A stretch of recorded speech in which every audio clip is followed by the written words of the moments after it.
पिछले एपिसोड में हमने देखा कि सोना को सिटी हॉस्पिटल ले जाया गया है। ऑपरेशन सक्सेसफुल रहा। 2 दिन बीत चुके थे लेकिन अभी तक सोना को होश नहीं आया था। सम्राट आईसीयू में जाता है जहां पर सोना बेहोश पड़ी हुई थी। सम्राट सोना के हाथ को पकड़कर बोला, तुम मेरी बात नहीं मान रही हो सोना, और तुम्हें पता है ना, जो मेरी बात नहीं मानता मुझे उस पर बहुत गुस्सा आता है। अपनी आंखें खोलो। लेकिन सम्राट के कहने पर भी सोना अपनी आंखें नहीं खोलती। सम्राट वहीं पर सोना के हाथ को पकड़कर बैठ जाता है। तभी सम्राट को सोना की उंगलियां हिलती हुई महसूस होती है। सम्राट को जब एहसास होता है तो वो जल्दी से डॉक्टर को आवाज लगाता है। सोना की आंखें धीरे धीरे खुलने लगती है। उसकी आंखों के सामने सम्राट का चेहरा था। डॉक्टर अंदर आते हैं और सोना को एग्जामिन करने लगते हैं। डॉक्टर सक्सेना सम्राट की तरफ देखते हुए बोले, सम्राट तुम बाहर रहो, हमें कुछ टेस्ट करने हैं। सम्राट डॉक्टर सक्सेना की बात पर अपना सिर हिलाता है और बाहर चला जाता है। बाहर वैशाली, अमृत, शोभित, विप्लव और सुधांशु खड़े हुए थे। सुधांशु सम्राट की तरफ देखते हुए बोला, दीदी को होश आ गया, वो कैसी है? सम्राट सुधांशु की बात पर बोला, डॉक्टर उसे एग्जामिन कर रहे हैं, तुम शांत रहो। सम्राट की बात पर सब लोग शांत हो जाते हैं। डॉक्टर सक्सेना वार्ड से बाहर आते हैं और सम्राट की तरफ देखते हुए कहते हैं, मेरे साथ केबिन में चलो। सम्राट डॉक्टर सक्सेना की बात पर अपना सिर हिलाता है और उनके साथ केबिन की तरफ चला जाता है। तभी एक नर्स और 2 वार्ड बॉय सोना को वीआईपी रूम में शिफ्ट कर देते हैं और सब लोग सोना से मिलने के लिए चले जाते हैं। डॉक्टर सक्सेना का केबिन। डॉक्टर सक्सेना एक बोर्ड के सामने खड़े हुए थे और उस बोर्ड पर सोना के एक्सआरएवाई रिपोर्ट टंगे हुए थे। सम्राट डॉक्टर सक्सेना की तरफ देखते हुए बोला, आप मुझे ये एक्सआरएवाई दिखाकर क्या बताना चाहते हैं? डॉक्टर सक्सेना बोर्ड में एक्सआरएवाई की तरफ इशारा करते हुए बोले, ये जो काले धब्बे रिपोर्ट्स में नजर आ रहे हैं वो खाली है। सोना की मेमोरी लॉस हो चुकी है और उससे भी जरूरी, अगर उसे जबरदस्ती याद दिलाने की कोशिश करोगे तो वो मानसिक रूप से पैरालाइज हो सकती है। सम्राट डॉक्टर सक्सेना की बात पर बोला, और वो ठीक कब तक हो जाएगी? डॉक्टर सम्राट के सवाल का जवाब देते हुए बोले, इस तरीके के केसेस में याददाश्त अचानक भी आ सकती है, रुक रुक कर भी आ सकती है, और महीने, साल या जिंदगी भर उसकी याददाश्त वापस ना आए। सम्राट डॉक्टर सक्सेना की बात सुनकर बोला, क्या सोना को मैं याद हूं? डॉक्टर सक्सेना अपना सिर नहीं में हिलाकर बोले, उसे कोई याद नहीं है, उसकी याददाश्त पूरी तरीके से जा चुकी है। सम्राट अपना सिर हिलाकर बोला, बाकी की इंफॉर्मेशन मैं बाद में ले लूंगा, फिलहाल तो मुझे मेरी बीवी से मिलना है। इतना कहकर सम्राट केबिन से बाहर चला जाता है। डॉक्टर सक्सेना सम्राट को जाता हुआ देखते हैं और उन रिपोर्ट्स की तरफ देखने लगते हैं। VIP ward. सम्राट वार्ड के अंदर आता है तो देखता है सोना अपनी बड़ी बड़ी आंखों से सब लोगों को बस देखे जा रही थी। वैशाली सोना से बातें कर रही थी, लेकिन सोना का मुंह ऐसा बना था जैसे किसी बच्चे को उसके पसंद की लॉलीपॉप ना दी जाए तो बच्चा मुंह बनाता है। अमृत सम्राट को आया हुआ देखकर उसके पास जाकर बोला, डॉक्टर सक्सेना ने क्या कहा? सम्राट गहरी सांस लेकर बोला, मेरी बीवी सब कुछ भूल चुकी है। सम्राट की बात पर अमृत सोना को देखने लगता है जो कि अभी भी मुंह बनाकर बैठी हुई थी। सुधांशु सोना के पास जाकर बोला, दीदी। सोना अपनी नजरें उठाकर सुधांशु की तरफ देखते हुए बोली, क्या मैं तुम्हें जानती हूँ? सुधांशु सोना की बात पर बोला, मैं आपका छोटा भाई हूँ, आपका सिद्धू। सोना अपना सिर हिलाते हुए बोली, अच्छा। सभी लोग सोना की तरफ देखने लगते हैं। सम्राट सोना के सामने जाकर बोला, तुम ठीक हो ना? सोना सम्राट की बात पर भी बोली, क्या मैं आपको जानती हूँ? सम्राट अपनी आंखें कसकर बंद कर लेता है और धीरे से कहता है, मेरी जिंदगी में बस यही सुनना बाकी रह गया था। इतना कहकर सम्राट अपनी आंखें खोलकर सोना की तरफ देखते हुए कहता है, मैं तुम्हारा पति हूँ। सोना अपनी आंखें छोटी करके 2 मिनट सम्राट को घूरती है, फिर मुस्कुराते हुए कहती है, क्या सच में आप मेरे पति हो? सोना के इस रिएक्शन पर वहां खड़े सभी लोग हैरान हो जाते हैं। सम्राट सोना को घूरते हुए कहता है, तुम चुपचाप रहो, ज्यादा बोलो मत। सोना अपने होठों पर उंगली रखकर बोली, क्यों, क्या मैं गूंगी हूं? लेकिन मैं तो बोल रही हूं। वैशाली सोना को गले लगाते हुए बोली, हमको ये वाली सोना बहुत अच्छी लग रही है। सोना वैशाली को कसकर गले लगा लेती है। सुधांशु सोना को गले लगाते हुए बोला, दीदी आप मुझसे सबसे ज्यादा प्यार करती हो। सोना मुस्कुराते हुए सुधांशु के गाल पर हाथ रखकर बोली, अगर ऐसी बात है तो मैं अभी भी तुमसे बहुत प्यार करती हूँ। सिद्धू। सम्राट वैशाली और सुधांशु को सोना से दूर करते हुए बोला, मेरी बीवी है, अभी तक मैं उससे गले नहीं मिला, तुम लोग क्यों चिपक रहे हो? सोना सम्राट को डांटते हुए बोली, मेरे भाई बहन को क्यों परेशान कर रहे हो, और नाम क्या है आपका? सम्राट सोना को घूरते हुए बोला, पति हूं तुम्हारा। सोना सम्राट की बात पर बोली, ठीक है पति जी, मेरे भाई बहन को परेशान मत करो। सम्राट सोना को आंखें दिखाते हुए बोला, तुम्हारे हाथ पैर सही सलामत नहीं है सोना अवस्थी, इसलिए मुझसे पंगे मत लेना। सोना सम्राट के आंख दिखाने पर वैशाली की तरफ देखते हुए बोली, ये बागर बिल्ला मुझे आंख क्यों दिखा रहा है? सोना के ऐसा कहने पर सम्राट का चेहरा काला पड़ जाता है और वहां खड़े सभी लोग हैरानी से सम्राट को देखने लगते हैं। वैशाली के चेहरे पर बहुत बड़ी मुस्कान आ गई थी। सम्राट सबको एक नज़र घूरने के बाद सोना को घूरते हुए बोला, दोबारा अगर तुमने ये बकवास निकनेम मुझे दिया तो मैं तुम्हें बहुत टॉर्चर करूंगा। सोना सम्राट की धमकी पर सब लोगों की तरफ देखते हुए बोली, ये सच में मेरा पति है ना, मुझे डराता क्यों है? सम्राट सोना को घूरते हुए बोला, तुम्हें लगता है कि मैं झूठ बोल रहा हूं? सोना सम्राट की बात पर भोली सी सूरत बनाकर बोली, मुझे कुछ याद नहीं है, क्या पता मेरा फायदा उठाने के लिए आप झूठ बोल रहे होगे तो। सम्राट सब लोगों की तरफ देखते हुए बोला, मैंने डॉक्टर सेक्सन से बात कर लिया है, 1 हफ्ते के बाद इसे डिस्चार्ज मिल जाएगा। अब ये बिल्कुल ठीक है, तो आप लोगों को परेशान होने की जरूरत नहीं है। सुधांशु सम्राट की तरफ देखते हुए बोला, डिस्चार्ज होने के बाद दीदी हम लोगों के साथ अवस्थी हाउस जाएगी। सुधांशु की इस बात कर सम्राट उसे बुरी तरीके से घूरने लगता है, जिस पर अमृत बीच में आते हुए सुधांशु से कहता है, सुधांशु तुम गलत मत समझना, लेकिन तुम्हारे घर में सोना की देखभाल करने के लिए कोई नहीं होगा और तुम कब तक अपनी पढ़ाई को स्किप करोगे? सुधांशु अमृत की बात पर बोला, मेरी माँ और पापा है। तभी वार्ड के दरवाजे से आवाज आती है, अंडरस्को, और मैं भी हूँ अपनी बहन की देखभाल करने के लिए। सब लोग वार्ड के दरवाजे की तरफ देखते हैं, जहां पर सोना के उम्र की एक लड़की खड़ी हुई थी, जो सोना की तरह ही खूबसूरत थी और उसने सलवार सूट पहन रखा था। सम्राट एक नज़र उस लड़की को देखने के बाद सोना के चेहरे को पकड़कर बोला, तुम बताओ, तुम अपने पति के साथ रहना चाहती हो या फिर अपने घर वालों के साथ? सोना अपनी बड़ी बड़ी आंखों से सम्राट को देखते हुए बोली, मुझे सिद्धू के साथ रहना है। सम्राट अपने दांत पीसकर बोला, बिना किसी झिझक के तुमने सीधा कह दिया कि तुम्हें अपने मायके जाना है, और मेरा क्या होगा? वो लड़की अंदर आते हुए बोली, ज्यादा कुछ नहीं होगा जीजा जी, बस आप थोड़ा हमारी सोना को स्पेस दे दीजिए, वो जल्दी ठीक हो जाएगी। सम्राट उस लड़की की बात पर अपने दांत पीसकर बोला, who are you and what are you doing here? Sudhanshu उस लड़की की तरफ देखते हुए बोला, फलक दीदी आप यहाँ क्या कर रही हो? आपको तो इंदौर में होना चाहिए था ना। फलक सुधांशु की बात पर अपने दांत दिखाते हुए बोली, मेरे बुढ़े पिताश्री पागल हो गए हैं, हाथ धोकर पीछे पड़े हैं मेरे शादी के, इसीलिए भागकर आ गई इंदौर से यहाँ, कुछ दिन यहाँ पर रहूंगी, उसके बाद फिर उनका भी दिमाग ठीक हो जाएगा।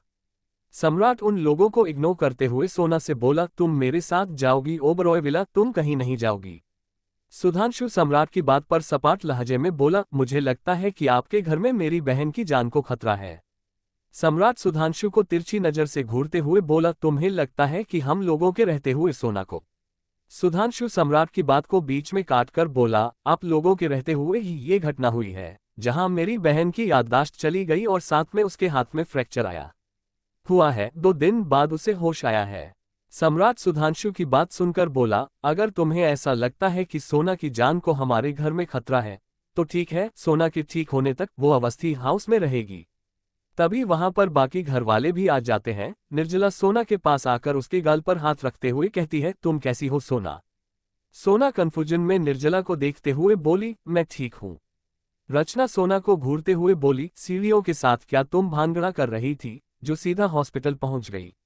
सोना रचना की बात पर बोली, शायद कत्थक कर रही थी। सोना के उल्टे जवाब पर वैशाली के चेहरे पर बड़ी सी मुस्कान आ जाती है। वही रचना बुरी तरीके से सोना को घूरने लगती है और घूरते हुए कहती है, तुम बस ठीक हो जाओ, फिर बताती हूं तुम्हें। सोना रचना की बात पर बोली, मुझे बताने के लिए कुछ नहीं होगा आपके पास, क्योंकि मैं तो अपने सिद्धू के साथ जा रही हूं। सम्राट घरवालों की तरफ देखते हुए बोला, सोना को कुछ याद नहीं है, डॉक्टर ने कहा है कि उसकी मेमोरी लॉस हुई है, उसे कोई भी याद नहीं है, इसलिए उसे किसी भी चीज के लिए फोर्स मत कीजिए। राजेंद्र सोना के सिर पर हाथ फेरते हुए बोले, तुम बहुत जल्दी ठीक हो जाओगी बच्चा, और फिर वापस ओबरॉय विला आ जाना। तब तक तुम अपने माता पिता के साथ रहो और अगर किसी भी तरीके की दिक्कत हो तो हमें बताना। सोना सम्राट के हाथ को हिलाते हुए बोली, मेरा फोन कहाँ है? सम्राट सोना की बात पर बोला, तुम्हारे पास फोन नहीं था, बट डोंट वरी, मैं तुम्हारे लिए नया फोन ले आऊंगा। सोना सम्राट के पॉकेट से फोन निकाल कर रखते हुए बोली, आप अपने लिए नया ले लेना। सम्राट सोना को आंखें दिखाते हुए बोला, ये क्या बदतमीजी है सोना, वो मेरा फोन है। सोना सम्राट के फोन को मजबूती से पकड़कर बोली, बागर बिल्ले की तरह घूरना बंद करो और सिर्फ फोन ही तो है, आप अपने लिए नया ले लेना। सम्राट गहरी सांस लेकर बोला, मैं अभी तुम्हारे लिए नया फोन ले आता हूं, मेरा फोन वापस करो, उसमें मेरे क्लाइंट के कॉल आते हैं। सोना पप्पी फेस बनाकर बोली, पहले लेकर आओ। सम्राट अमृत की तरफ देखते हुए बोला, मंगाओ यार एक फोन, वरना ये मुझे मेरा फोन नहीं देगी। अमृत सम्राट की बात पर अपना फोन निकाल राघव को कॉल कर सोना के लिए एक फोन मंगा लेता है। अमृत के बात करने के बाद सम्राट सोना से बोला, देखा मैंने कहा ना तुमसे, मैं तुम्हें नया फोन दूंगा, तुम्हारा फोन आता ही होगा, मेरा फोन वापस करो। सोना सम्राट को शक भरी नजरों से देखते हुए बोली, आपकी कोई गर्लफ्रेंड है क्या, जिसका नंबर इस मोबाइल पर है, इसलिए आप इतना ज्यादा घबरा रहे हो? सम्राट अपनी आंखें हैरानी से बड़ी करते हुए बोला, तुम यूं ही बकवास इल्जाम मुझ पर नहीं लगा सकती, लगता है याददाश्त के साथ साथ तुम्हारे दिमाग का कोई स्क्रू ढीला हो गया है, इसीलिए ऐसी बकवास कर रही हो। सोना सुधांशु की तरफ देखते हुए रोनी आवाज में बोली, मुझे तुम्हारे साथ जाना है। सुधांशु सोना की बात पर अपना सिर हिलाते हुए बोला, जरूर, एक हफ्ते बाद जब आपको डिस्चार्ज मिलेगा आप मेरे साथ अवस्थी हाउस चलेंगी। सोना सुधांशु की बात पर खुश हो जाती है और सम्राट को उसका फोन फेंक कर देते हुए कहती है, ये लीजिए, अपने फोन को अपने सीने से लगा कर रखिए, नहीं चाहिए मुझे, खड़ूस कहीं के, बागर बिल्ला। सम्राट सोना की बात को पूरी तरीके से इग्नोर कर देता है, क्योंकि उसे पता था अभी अगर वो सोना के साथ कुछ करता है तो उसे ही ज्यादा दिक्कत होगी और अपने गुस्से को कंट्रोल करने के लिए सोना को इग्नोर करना सबसे ज्यादा जरूरी था। तभी वहां पर शीतल आ जाती है और सोना की तरफ देखते हुए कहती है, अब तुम ठीक हो ना सोना? शीतल को देखते ही सोना कसकर सम्राट के हाथ को पकड़ लेती है। सम्राट शीतल की तरफ एक नजर देख सोना से बोला, क्या हो गया सोना? सोना की आंखों के सामने कुछ धुंधला सा आने लगता है और उसे अपने सिर में तेज दर्द होने लगता है, जिस कारण वो अपने सिर को पकड़ लेती है। फलक मॉनिटर की तरफ देखते हुए बोली, इसे स्ट्रोक आ रहा है, वो घबरा रही है। सम्राट अमृत की तरफ देखते हुए बोला, डॉक्टर को बुलाओ और सब लोग बाहर चलो यहां से। शीतल एक नज़र सोना को देखने के बाद सब लोगों के साथ वार्ड से बाहर चली जाती है। सम्राट सोना के सिर को थपथपाते हुए बोला, सोना शांत हो जाओ, यहाँ पर देखो कोई नहीं है। सोना अपनी आंखों में नमी लिए सम्राट से बोली, मेरे सिर में दर्द हो रहा है, बहुत ज्यादा दर्द हो रहा है, ऐसा लग रहा है जैसे अभी शॉर्ट सर्किट हो जाएगा। तभी वहां पर डॉक्टर सक्सेना आ जाते हैं और सोना को चेक करने लगते हैं। पूरा एग्जामिन करने के बाद सम्राट की तरफ देखते हुए कहते हैं, कोई भी ऐसी चीज को सोना के सामने मत आने दो जिससे उसके दिमाग में असर हो, वरना उसे स्ट्रोक आ सकता है, क्योंकि उसके अंदर एक घबराहट है। सम्राट डॉक्टर सक्सेना की बात पर अपना सिर हिलाकर बोला, डोंट वरी, आगे से ऐसा कुछ नहीं होगा, मैं किसी को सोना से ज्यादा मिलने नहीं दूंगा। डॉक्टर सक्सेना सोना को एक इंजेक्शन लगाकर बोले, अब तुम सो जाओ। इतना कहकर डॉक्टर सक्सेना वार्ड से बाहर चले जाते हैं। सोना सम्राट की तरफ देखते हुए बोली, आप मुझे छोड़कर तो नहीं जाओगे ना? सम्राट सोना के माथे पर चूम कर बोला, परेशान मत हो, मैं तुम्हें छोड़कर कहीं नहीं जाऊंगा, तुम चलो सो जाओ। सोना अपनी आंखें बंद कर लेती है और इंजेक्शन दवाइयों के डोज के कारण सोना को जल्दी ही नींद आ जाती है। सम्राट अपनी मुट्ठी मजबूती से बंद कर वार्ड से बाहर आता है और वैशाली सुधांशु की तरफ देखते हुए कहता है, तुम दोनों यहाँ पर रहो, मैं शाम तक वापस आ जाऊंगा। सम्राट की बात पर वैशाली बोली, आप कहाँ जा रहे हो?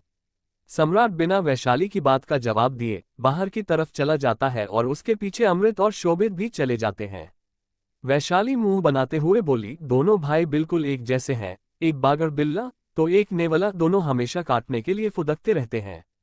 सुधांशु वैशाली की बात पर मुस्कुरा देता है और वहां पर खड़ी फलक की तरफ देखते हुए कहता है, आप कह रही थी कि चाचू ने आपकी शादी करने की जिद बना रखी है।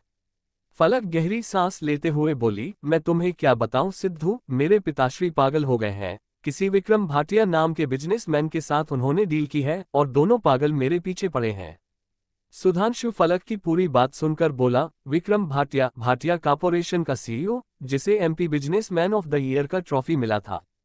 फलक सुधांशु को घूरते हुए बोली, तुम उसकी तारीफ की पुल क्यों बांध रहे हो? मैं उस जैसे छछूंदर से कभी शादी नहीं करूंगी। सुधांशु फलक की बात पर बोला, मैं उसकी तारीफ नहीं कर रहा, मैं बस बता रहा था कि वो काफी अच्छा बिजनेसमैन है, लेकिन अंदर से नहीं पता। फलक सुधांशु की बातों को इग्नोर करते हुए बोली, मैं अपने लिए कॉफी लेकर आती हूँ, तुम लोगों को भी पीना है क्या? वैशाली फलक की बात पर बोली, कॉफी तो नहीं पीते हम, लेकिन चाय जरूर पीते हैं, तो हमरे लिए चाय ले आना। फलक वैशाली की बात सुन अपना सिर हिलाती है और कॉफी चाय लेने चली जाती है। तभी वहां पर राजीव आ जाता है और वैशाली की तरफ देखते हुए कहता है, सोना ठीक तो है ना? वैशाली अपना सिर हिलाकर बोली, हाँ सोना दीदी बिल्कुल ठीक है और डॉक्टर ने इंजेक्शन लगाया है ताकि वो आराम कर सके। राजीव अपना सिर हिलाते हुए बोला, ठीक है और बागर बिल्ला? मेरा मतलब सम्राट कहाँ है? वैशाली हंसते हुए बोली, हमको तो लगता है कि बहुत जल्दी बड़का भैया बागर बिल्ला नाम में फेमस होने वाले हैं। खैर छोड़ो, उन्होंने कहा कि उन्हें कोई जरूरी काम है, शाम तक वापस आ जाएंगे। राजीव अपने हाथ में पकड़ा बैग वैशाली की तरफ बढ़ाते हुए बोला, कोई बात नहीं, मैं सम्राट को ढूंढ लूंगा, ये रहा सोना का फोन। वैशाली राजीव के हाथ से फोन लेकर बोली, जरा हमारे नेवले के ऊपर भी ध्यान देना, और हम आपको बता रहे हैं कोई भी लड़की उसके पास आने की कोशिश करेगी तो हम आपको नहीं छोड़ेंगे, वैशाली ने लगभग धमकाते हुए कहा। राजीव वैशाली की बात पर अपने दांत दिखाते हुए बोला, डोंट वरी वैशाली, मैंने तुम्हें अपनी बहन कहा है, अब मैं अपने जीजे को किसी भी लड़की के ऊपर फिसलने नहीं दूंगा। वैशाली राजीव की बात पर बोली, अब आए ना लाइन पर और जाकर देखो जरा, आखिर गए कहाँ है ये तीनों भाई? राजीव अपना सिर हिलाकर बोला, सोना जैसे ही जागती है उसे फोन दे देना और अब मैं जा रहा हूँ। इतना कहकर राजीव आगे की तरफ बढ़ जाता है कि अचानक आ रही फलक से टकरा जाता है। फलक अपने कॉफी और चाय की तरफ देखकर गुस्से से बोली, कौन है यार आंख का अंधा, साला दिखता नहीं है क्या तुमको? खूबसूरत लड़की देखी नहीं कि बस टकराना है तुम लोगों? ये कहते हुए फलक रुक जाती है, उसकी आंखें राजीव को देखकर हैरानी से बड़ी हो जाती हैं। सुधांशु जल्दी से उन लोगों के पास आकर बोला, आप लोग ठीक हो? फिर फलक की तरफ देखते हुए, दीदी आप ठीक हो ना? फलक जल्दी से दुपट्टे से अपने चेहरे को ढकते हुए बोली, मैं ठीक हूँ। राजीव फलक के हाथ को पकड़ते हुए बोला, तुम यहाँ क्या कर रही हो और चेहरा क्यों ढक रही हो? फलक राजीव से अपना हाथ छुड़ाते हुए बोली, हमको एलर्जी हो गई है, चेहरे पर दाने आ गए हैं, इसलिए चेहरे को ढक रहे हैं और हम तुमको नहीं जानते। छोड़ो। ये कहते हुए फलक अपने हाथ को छुड़ाने की कोशिश करती है, लेकिन राजीव की पकड़ काफी मजबूत थी। सुधांशु राजीव के हाथ से फलक को छुड़ाते हुए बोला, आप ये क्या कर रहे हो? छोड़ो मेरी दीदी के हाथ को। राजीव फलक के हाथ को छोड़ देता है और सुधांशु से कहता है, ये कोई दीदी नहीं है और ना ही कोई सीधी सावित्री औरत है, इससे बड़ी चालबाज लड़की मैंने अपनी पूरी जिंदगी में नहीं देखी, चुड़ैल है चुड़ैल। फलक अपने चेहरे से दुपट्टा हटा राजीव को घूरते हुए बोली, तुम हो राक्षस, गटर से निकले हुए सुअर की तरह दिखते हो और मुझे कह रहे हो कि मैं चालबाज हूँ।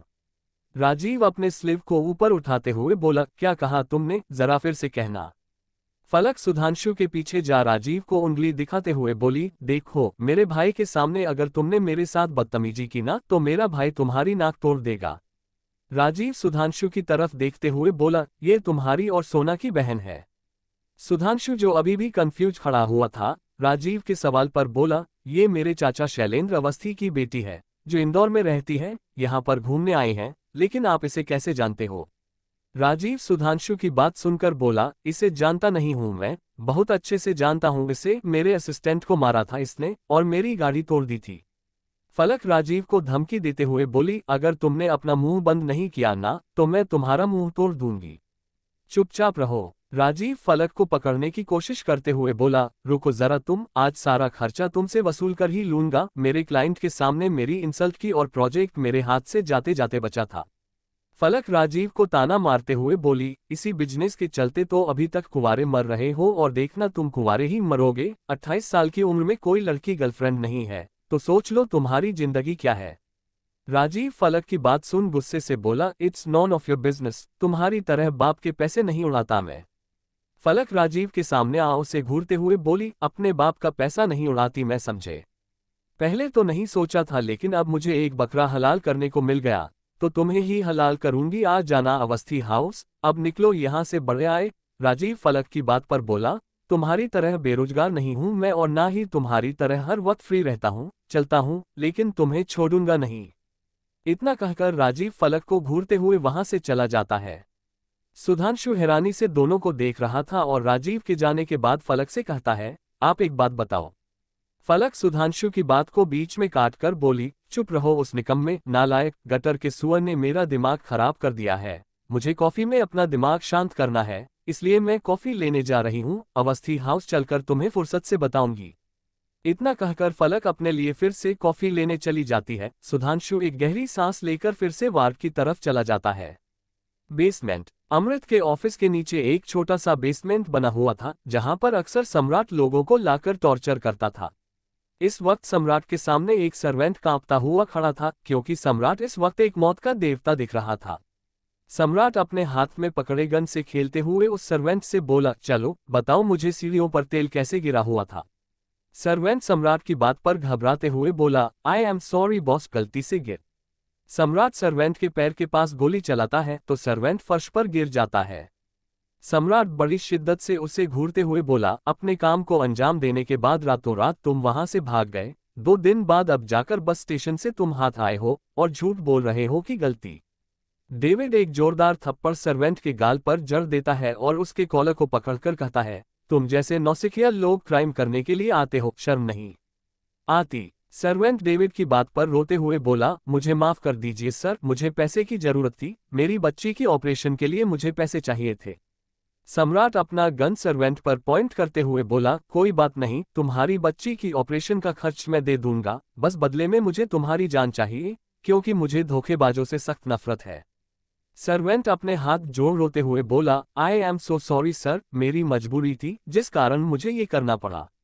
सम्राट अपने गन के पिछले हिस्से से सर्वेंट के मुंह पर बहुत जोर से मार गुस्से में चिल्लाकर बोला, मेरी बीवी की जान लेने की कोशिश करना तुम्हारी मजबूरी थी। मेरी बीवी मुझे भूल चुकी है, हमारे मोमेंट्स को भूल चुकी है। क्या तुम वह सब वापस ला सकते हो? नहीं ला सकते तो तुम्हें जिंदा रहने का कोई हक नहीं है। इतना कहकर सम्राट उस सर्वेंट को गोली मार देता है। डेविड सम्राट को शांत करवाते हुए बोला, शांत हो जाए बॉस, मैं लीजा को हर वक्त सोना मैम के साथ रहने के लिए अवस्थी हाउस भेज दूंगा। सम्राट एक गहरी सांस लेकर बोला, उस रात के सीसीटीवी फुटेज गायब है, इसलिए इसे एक्सीडेंट का नाम दिया गया है, लेकिन मुझे ऐसा लगता नहीं। पता लगाओ, शीतल और भैरवी खानदान का कोई कनेक्शन तो नहीं है। डेविड अपना सिर हिलाकर बोला, डोंट वरी, मैंने डिटेक्टिव वहां पर भेज दिए हैं, वो लोग बहुत ही जल्द हमें इंफॉर्मेशन लाकर देंगे। सम्राट अपना सिर हिलाते हुए बोला, ये ठीक है, लेकिन अवस्थी हाउस के बाहर बॉडीगार्ड हायर कर देना, लेकिन ज्यादा मेरे ससुराल वालों को दिक्कत नहीं जानी चाहिए। डेविड हाँ में अपनी गर्दन हिला देता है तो सम्राट बेसमेंट से निकलकर अमृत के केबिन में आता है, जहां पर राजीव और राघव खड़े हुए थे। सम्राट राजीव की तरफ देखते हुए बोला, शोभित कहाँ है? जिसके जवाब में अमृत बोला, अदिति का कॉलेज एडमिशन हो रहा है, जिसमें गार्जियन के सिग्नेचर के तौर पर शोभित सिग्नेचर करने गया है। सम्राट अपना सिर हिलाकर केबिन से बाहर जाते हुए बोला, उस आदमी को ठिकाने लगा देना, अगर जिंदा हो तो हॉस्पिटल पहुंचा देना। अमृत सम्राट को रोकते हुए बोला, रुको, क्या ऐसे जाओगे बाहर? सम्राट अपने आप को देखता है, जिसके व्हाइट शर्ट में खून के छींटे लगे हुए थे। सम्राट वॉशरूम में चला जाता है और कुछ देर बाद अपना बिजनेस सूट बदल कर आता है। अमृत सम्राट की तरफ देखते हुए बोला, दिन ढल चुका है, शायद हॉस्पिटल चलना चाहिए, सोना नींद से उठ चुकी होगी। सम्राट अपना सिर हिलाता है और हॉस्पिटल के लिए निकल जाता है। शाम का वक्त, सिटी हॉस्पिटल। सोना, फलक, सुधांशु और वैशाली के साथ बैठी बातें कर रही थी और रह रहकर बार बार वार्ड के दरवाजे की तरफ देख रही थी। तभी दरवाजा खुलता है और सम्राट अंदर आता है। सम्राट को देखते ही सोना मुंह बनाते हुए बोली, आपने कहा था कि आप मुझे छोड़कर नहीं जाओगे, लेकिन सच में आप बागर बिल्ले हो। सम्राट सोना को घूरते हुए बोला, मैंने तुम्हें कहा है ना, तुम मुझे इस नाम से नहीं पुकार सकती। सोना सम्राट को आंखें दिखाते हुए बोली, आप कभी कभी बागर बिल्ले से पागल बिल्ला बन जाते हैं। इधर ओबरॉय विला दामिनी का कमरा। दामिनी और शीतल आमने सामने बैठे हुए थे। शीतल दामिनी की तरफ देखती है, जो कि कुछ सोच रही थी। उसे इस तरीके से सोच में खोया हुआ देखकर शीतल चिढ़कर बोली, आप बस सोच में खोई रहो, इस घर के 2 बड़े बेटे अपने लिए पत्नी ला चुके हैं और तीसरा पहले से ही लड़की लाकर बैठा है। दामिनी शीतल की तरफ देखते हुए बोली, जरा सब्र रखो तुम, और हमें क्या करना है उससे, पहले तो ये सोना की गुत्थी को सुलझाना होगा। शीतल दामिनी की बात सुनकर बोली, उसमें गुत्थी सुलझाने वाला क्या है, वो आदमी यहाँ से जा चुका है जिसने ये सब किया, तो हम लोगों को कोई खतरा ही नहीं है। दामिनी शीतल को घूरते हुए बोली, तुम्हारे साथ कुछ प्लान करना मतलब कि खुद को मुसीबत में डालना है। तुम्हें लगता है कि सम्राट इतना बेवकूफ है जो उसे लगेगा कि ये सिर्फ एक्सीडेंट था? शीतल दामिनी की बात पर बोली, तो आपको क्या लगता है सम्राट को हम पर शक है कि हमने सोना को मारने की कोशिश की? दामिनी शीतल की बात पर शैतानी मुस्कान के साथ बोली, बहुत पक्ष लेती है ना दूसरों का, उससे दूसरों की तकलीफ देखी नहीं जाती। अब क्या करेगी जब मानसिक रूप से पैरालाइज हो जाएगी? शीतल दामिनी का साथ देते हुए बोली, हो जाएगी नहीं, उसके दिमाग की सारी चीजें तो लगभग उड़ चुकी है। अब जो यकीन सब लोग बनाकर रख रहे हैं उसे तोड़ने का वक्त आया है। दामिनी कुछ सोचते हुए बोली, उन लोगों से कहकर काव्या के बारे में पता लगवाना होगा और ये भी पता लगवाना होगा कि वो शादी के मंडप को छोड़कर भागी क्यों थी। शीतल दामिनी की बात पर अपना सिर हिलाती है तो दामिनी कहती है, रात काफी हो गई है, जाओ अपने कमरे में, बाकी कल सोचेंगे। शीतल अपना सिर हिलाती है और कमरे से बाहर चली जाती है। दामिनी अपनी सोच में डूबे हुए बोली, तुम्हें भी तो पता चलना चाहिए सोना, अवस्थी जब तुम सही हो लेकिन सभी तुम्हें पागल समझकर तुम्हारी बातों को ध्यान ना दे तो कैसा महसूस होता है।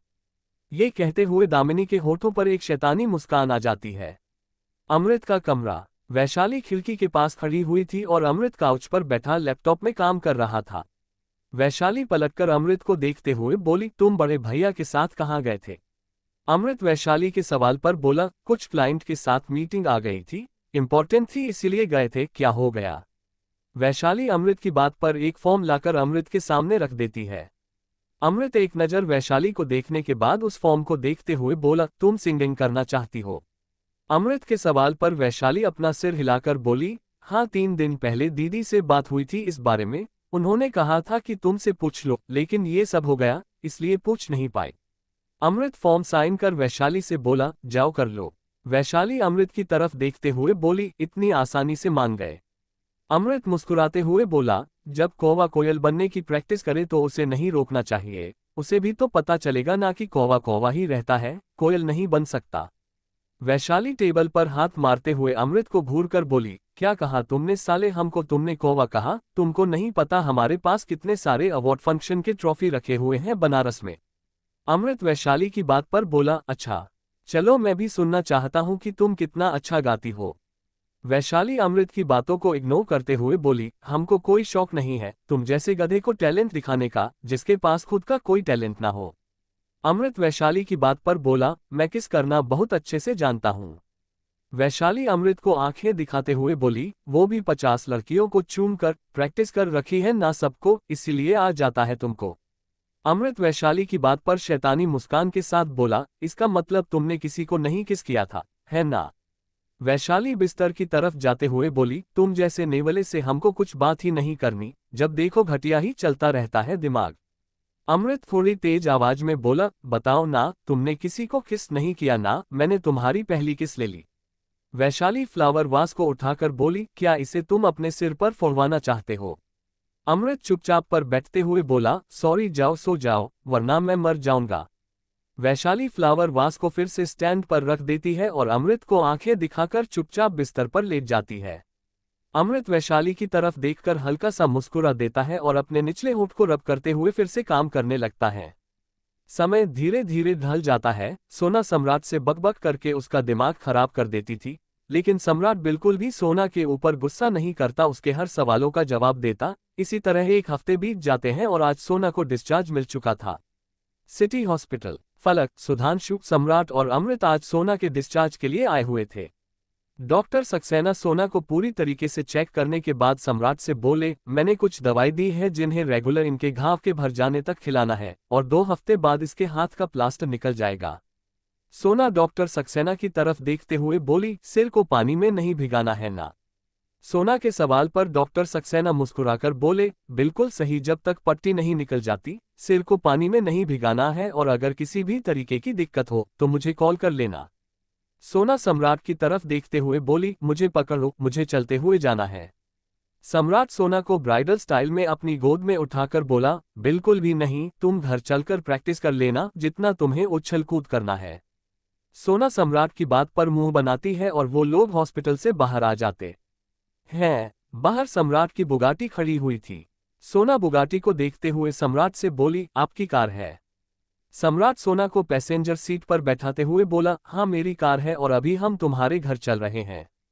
सोना सम्राट से और ज्यादा सवाल नहीं करती। अमृत सम्राट की तरफ देखते हुए कहता है, मैं ऑफिस जा रहा हूँ, बॉडीगार्ड तुम्हारे पीछे जा रहे हैं, तुम ऑफिस जल्दी आ जाना।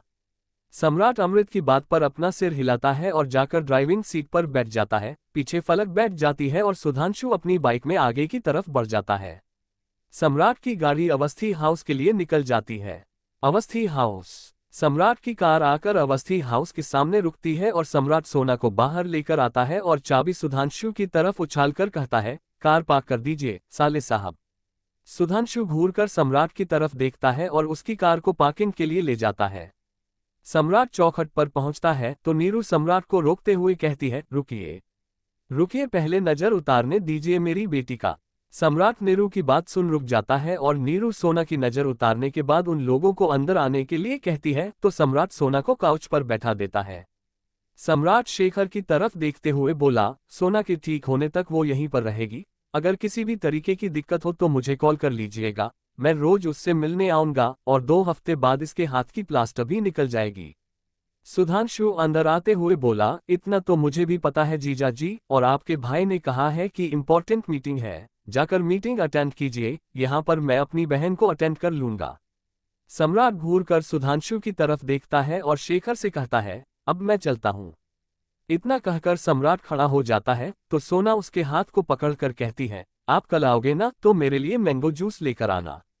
सम्राट अपना सिर हिलाकर बोला, ठीक है, अपना ख्याल रखना। इतना कहकर सम्राट सोना के माथे पर चूम लेता है और सुधांशु को तिरछी नजर से देखते हुए हाउस से बाहर चला जाता है।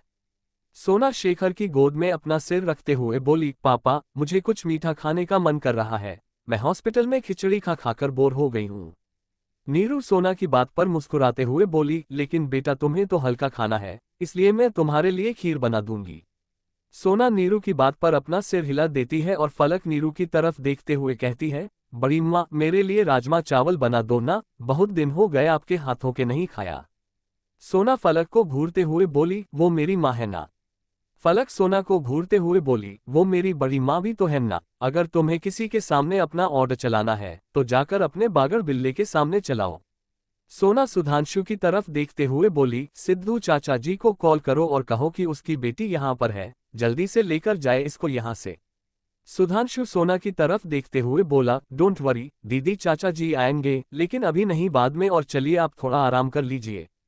सोना अपना सिर हिलाती है और फलक के साथ अपने कमरे की तरफ चला जाती है। ओबरॉय कंपनी। सम्राट गुस्से में कॉन्फ्रेंस रूम में सब पर चिल्ला रहा था और गुस्सा होना जाहिर था क्योंकि 1 हफ्ते से सम्राट ऑफिस क्या नहीं आया, उनके हाथ से 4 प्रोजेक्ट जा चुके थे। राजीव सम्राट की तरफ देखते हुए बोला, ये कोई बड़ी बात नहीं है सम्राट, प्रोजेक्ट ज्यादा। सम्राट राजीव की बात को बीच में काट गुस्से से बोला, बात प्रोजेक्ट की नहीं है राजीव, बात ट्रस्ट की है जो क्लाइंट हम पर करते हैं। अगर उन्हें हमारे काम पर और हम पर यकीन ही नहीं होगा तो वो हमारे साथ काम क्यों करेंगे। मुझे नहीं पता इस बार जो टेंडर आ रहा है, मुझे वो किसी भी हालत में चाहिए। शोभित सम्राट की तरफ देखते हुए बोला, आपको ज्यादा गुस्सा होने की जरूरत नहीं है भाई, इन 4 प्रोजेक्ट को मित्तल इंडस्ट्रीज ने अपने नाम किया है। सम्राट वहां बैठे एम्प्लॉइज को देखते हुए बोला, इस बार जो नेशनल टेंडर आने वाला है वो मुझे अपने अंदर चाहिए, बाकी मीटिंग इज डिसमिस्ड। सम्राट की बात पर एम्प्लॉय वहां से चले जाते हैं। सम्राट अमृत की तरफ देखते हुए बोला, कुछ पता चला। अमृत एक फोल्डर लाकर सम्राट के सामने रखकर बोला, मिस्टर शिवाय रॉय कपूर और उसकी वाइफ गौरी रॉय कपूर को मैंने ये केस दिया है। ये घटना 20 साल पहले की है, जब डेड वाइस प्रेसिडेंट और दादाजी चेयरमैन थे। उन्होंने कई सारे छोटे कंपनी को लोन दिया था उनके व्यवसाय को बढ़ाने के लिए। सम्राट अमृत की बात पर बीच में बोला, और क्या उन छोटी कंपनियों में मित्तल इंडस्ट्री से रिलेटेड? अमृत सम्राट की बात को बीच में काटकर बोला, बिल्कुल भी नहीं, उस वक्त मेरी इंफॉर्मेशन के हिसाब से कशिश के मॉम डैड और उसकी बहन जिंदा थी। सम्राट कंफ्यूज होकर बोला, तुम कहना चाहते हो कि बिजनेस में हुए घाटे को वो लोग बर्दाश्त नहीं कर पाए और उनकी मौत हो गई? राजीव सम्राट की बात पर बोला, उन्हें फंसाया गया था सम्राट। सम्राट राजीव की तरफ देखते हुए बोला, कैसे फंसाया गया था? अमृत कुछ पेपर सम्राट के सामने रखते हुए बोला, इन पेपर के हिसाब से आज से 20 साल पहले कशिश के पापा का बैंक बैलेंस रातों रात 0 हो गया था, फिर उसकी बहन के साथ दुर्घटना हुआ और उसकी बहन मर गई।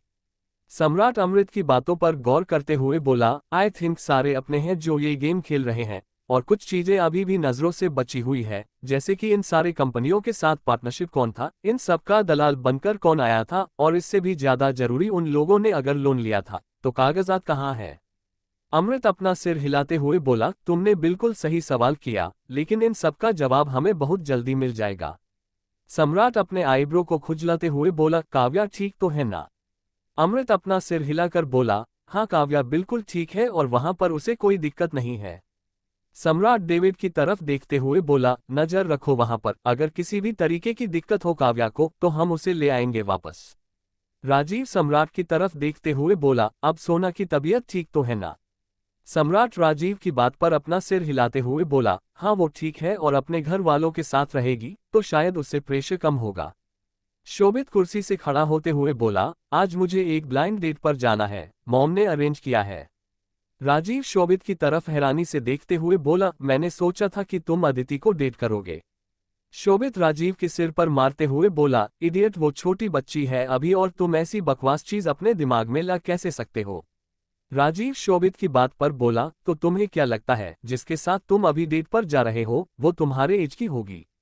शोभित राजीव की बात को टालते हुए बोला, सिर्फ डेट पर जा रहा हूं, शादी करने के लिए नहीं, लड़की अच्छी लगी तो आगे सोचेंगे, अगर नहीं तो वहीं पर मामला खत्म।